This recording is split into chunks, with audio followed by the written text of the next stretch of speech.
You think all the masterpieces we see in museums are all that remains of a great country? You are mistaken. Behind the grand display cases and ceremonial halls lies one of the darkest secrets of the 20th century. A story of how our country, as if insane, began to sell off its own past. Imagine Raphael's paintings secretly taken out of the country, priceless icons sold for pennies, royal jewels vanished without a trace. How could such a thing happen? And why do hundreds of thousands of masterpieces still remain abroad, and many have been lost forever? Get ready to learn what secret funds concealed the most valuable items, how entire collections disappeared during years of war and devastation, and why even today, decades later, treasures continue to slip away. When Tsarist rule collapsed, the Bolsheviks not only began to reshape the country in a new way, but also with unprecedented energy set about collecting everything valuable that still lingered in the fading old life. Like a whirlwind, they burst into palaces, temples, and luxurious mansions, seizing everything. From ancient icons and painting masterpieces to elegant furniture, finest porcelain, glittering gold items, and shimmering jewels. This phenomenon was called nationalization, but in its essence, it was nothing more than forced confiscation. All this wealth was brought to specially created state funds, from where it then found its way into museums. Thus, as if from the ruins of the old world, the largest museum heritage began to form, intended to demonstrate that these treasures now belong to all the people. However, behind the beautiful words about universal good often lay crude and ruthless actions. No one bothered to ask permission from former owners. Everything was taken swiftly, under armed guard. The first years after the revolution were especially generous in terms of cultural treasures. In just one decade, in the 1920s, over 1 million items were seized from palaces, temples, and private collections, from the rarest books to royal regalia. The state thus created the basis for new exhibitions, replenished the funds of the Hermitage, the Tretyakov Gallery, as well as numerous museum warehouses in Moscow, Leningrad, and throughout the country. As a result, by the early 1930s, a grandiose museum heritage was created in the USSR, formally belonging to all the people. But in reality, access to most of these treasures was closed. People saw only a small part exhibited in display cases, while the bulk was stored deep in funds, under lock and key, under constant guard, often even without proper cataloging. And the more valuable an item was, the less chance there was of the public seeing it, especially if it concerned gold, precious stones, or ancient icons. The main treasures were often not in the grand halls, but in secret rooms, in the so-called special funds, whose existence ordinary people did not even suspect. These special funds were a kind of safes inside museums, where no one was allowed except a narrow circle of employees, and in some cases, only representatives of special services. Here was stored everything most valuable and, according to the authorities, dangerous. Not only gold jewelry and precious stones, but also religious items, Tsarist relics, forbidden books, and even trophies brought from Europe after military events. In Moscow, there was a special, unremarkable building without a sign, where confiscated valuables were concentrated. Works by great masters, exquisite royal dishes, and rare books ended up there. It was more a warehouse than a museum, where items simply lay for years, decades, without catalogs, without proper examination. Officially, such funds were considered a state reserve, but in practice, no one really controlled their contents. Access to inventories was limited, documents were often drawn up manually, and some property was not recorded at all. It was in the early 1930s that a seemingly strange and almost imperceptible campaign began in the USSR, the sale of museum valuables abroad. All this happened officially, but in an atmosphere of complete secrecy. No announcements, no reports. Decisions were made at the highest government level and carried out under the close supervision of special services. The reason was banal simple. The country desperately needed funds. The USSR launched large-scale industrialization. Factories, power plants, railways were built. Foreign currency was needed to purchase equipment, fuel, and grain abroad, and there was nowhere to get it from except by selling national treasures. Thus, museums began to lose their masterpieces. Under the guise of unnecessary or duplicate exhibits, genuine masterpieces, paintings by Raphael, Titian, Rembrandt, Rubens, were taken from storage and sold to the West. Transactions were processed through the Soviet trading organization Antiquariat, but the real value of many items was hidden from both the people and specialists. One of the most widely publicized yet secretly executed acts was the episode with Raphael's painting Madonna Alba, once belonging to the imperial family. It was secretly sold to the USA for an astronomical sum for those times, $1 million. Not a single line about this appeared in the Soviet press. People had no idea that this priceless masterpiece was gone forever. In the 1930s alone, the USSR sold over 200 paintings by old masters, including the most valuable exhibits from the Hermitage. These works spread to museums and private collections in Europe and America, and some of them still adorn galleries in New York and Washington, modestly labeled Russian Sale 1930s. But not only paintings went abroad, gold items, exquisite porcelain, antique furniture, the famous Fabergé eggs, and the rarest icons disappeared. Most of these treasures never returned to their homeland. And what is especially important, this was only the first wave of losses, occurring under the guise of economic needs, but already inflicting irreparable damage to cultural heritage. When the Great Patriotic War began, the Soviet authorities were well aware of the threat German bombings, fires, and looting posed to priceless museum collections. Therefore, an urgent evacuation was started. From the largest museums, such as the Hermitage, the Tretyakov Gallery, and the Pushkin Museum, boxes of paintings, sculptures, icons, and other valuables began to be loaded into railway cars. Under the guard of soldiers, these treasures were sent deep into the country, to Perm, Novosibirsk, Tyumen, Molotov, and other cities. From the Hermitage alone, over 2,000 boxes were evacuated, each containing masterpieces of world culture. But here lies the main problem. Far from all these boxes returned. Some disappeared without a trace, their documents vanished, and to this day, no one knows exactly where they are. The war was a chaotic and destructive process. Cargoes were lost, stored in unsuitable conditions, transported from city to city. Sometimes boxes were opened without following instructions. Exhibits were swapped, sold, or even simply appropriated. However, not only Soviet valuables disappeared. When the Soviet army took Berlin in 1945, priceless collections of the Prussian crown fell into the hands of the military. These were jewels, weapons, porcelain, ancient books, and works of art, collected by German dynasties for centuries. Some of these trophies were sent to Soviet museums, but a significant portion simply disappeared along the way, dissolved in storages, or ended up in private hands. Some items later surfaced at auctions in Europe, and their origin raised many questions. The main problem was that in wartime conditions, control weakened. Accounting was practically non-existent. Everyone worked for speed and survival. As a result, many museum funds after the war were in complete chaos, without description, without numbers, with partial loss. After the victory over Germany, Soviet soldiers found themselves amidst incredible riches. Castles, museums, mansions, everything was crammed with antiques, paintings, books, porcelain, sculptures. Much of these valuables had been looted by the Nazis throughout Europe, and some belonged to ancient German dynasties.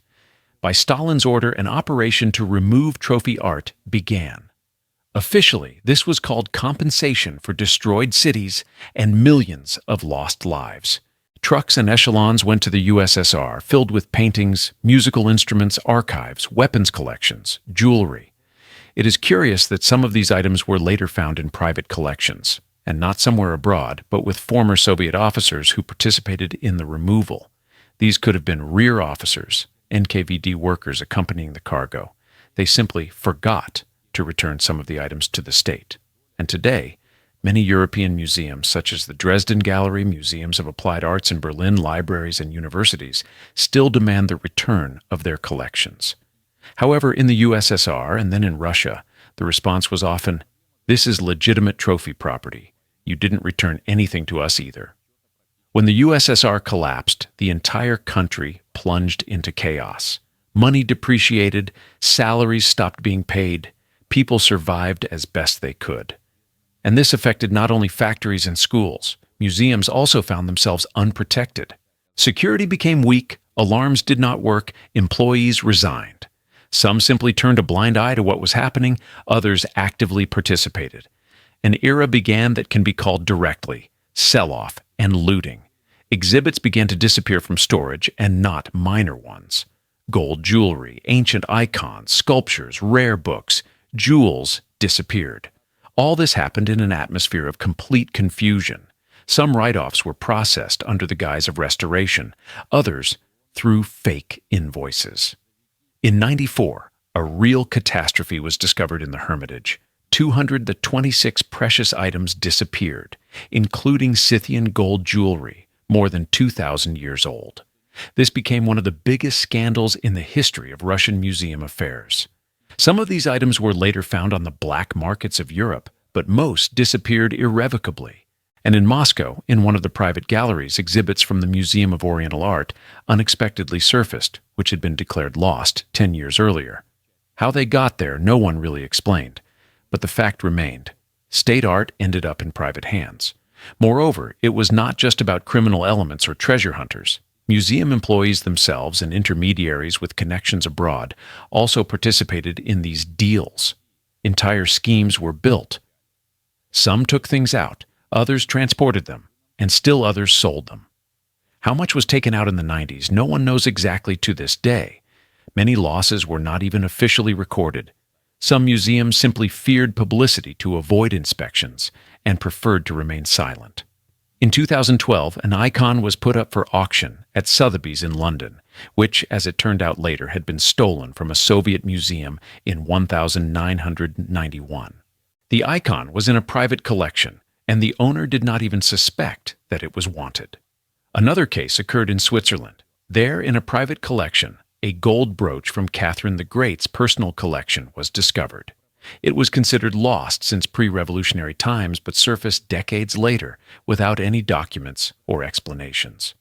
There are dozens of such stories. In Europe and the USA, experts on the origin of items work, and many of them regularly encounter artifacts that are, in fact, stolen heritage of the USSR. However, returning these treasures is almost impossible. Laws are most often on the side of the current owners. If an item was purchased in good faith and is not on an international wanted list, courts rarely side with Russia, even if experts prove the fact of theft. Moreover, there is an entire market of gray antique dealers trading items of unclear origin, and a significant part of the items from Soviet funds ends up in this market, according to investigators and art historians. Often such valuables are legalized through fake documents, fictitious biographies, and chains of resales. As a result, proving the fact of theft of a specific item becomes almost impossible. When it becomes obvious that the cultural treasures of the USSR have disappeared, some stolen, some sold, some taken abroad, a natural question arises. Can all this be returned? Russia tried. From the '90s to the present day, Russian museums, ministries, and lawyers have made attempts to find and return what once belonged to the country. Lists are compiled, lawsuits are filed, negotiations are conducted. Official requests are sent to museums and private collections around the world. But in reality, everything is much more complicated, even when it is accurately known where the item came from and in which museum it was previously located. This is often not enough for its return. According to the Ministry of Culture, Russia has filed over 500 lawsuits in international courts demanding the return of paintings, icons, sculptures, and books. However, most cases were lost or did not even reach the decision stage. Everything boils down to legal subtleties, statutes of limitations, and local laws. For example, the USA and Germany officially refused to return trophy valuables, citing so-called historical justice. Their position is as follows. The USSR itself took these items as compensation for the destruction and casualties in World War II, which means that return is impossible. There is also a political aspect.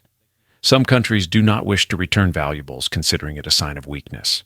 And for Russia, this is a matter not only of culture, but also of reputation. Sometimes individual items can be returned, especially if they are wanted and found with direct evidence, but such cases are extremely rare. In general, attempts are being made, but the result is almost zero. However, one thing can be said with certainty. The loss of treasures is not a story left in the past. This is a process that, unfortunately, is not yet over. But let's delve into the details, into the facts that did not make it into official chronicles, but which hold the true essence of this tragedy. You know that along with paintings, the rarest books also went abroad, many of which were unique copies. Imagine that in the 1930s, when the country desperately lacked currency to purchase Western equipment, none other than the government organized a real sale of national treasures. This was not an accidental loss, but a deliberate policy carried out under a veil of secrecy. One of the most shocking facts, under the guise of unnecessary or duplicate exhibits, canvases by the greatest masters, Raphael, Titian, Rembrandt, Rubens, were taken from the storerooms of the Hermitage, the Tretyakov Gallery, and other leading museums. These masterpieces, which are the pinnacle of world art, were sold abroad through a special organization called antiquariat, often at prices that did not correspond to their true value. For example, Raphael's famous Madonna Alba, previously belonging to the imperial family, was secretly sold to the United States for an amount equivalent to $1 million. There was not a single line about this in the Soviet press. People did not know that this priceless masterpiece had left the country forever. In total, during the 1930s, the USSR sold over 200 paintings by old masters, including the most valuable exhibits from the Hermitage. These works were dispersed among museums and private collections in Europe and America, and some of them still adorn galleries in New York and Washington, signed as Russian Sale 1930s. But it wasn't just paintings that were sold.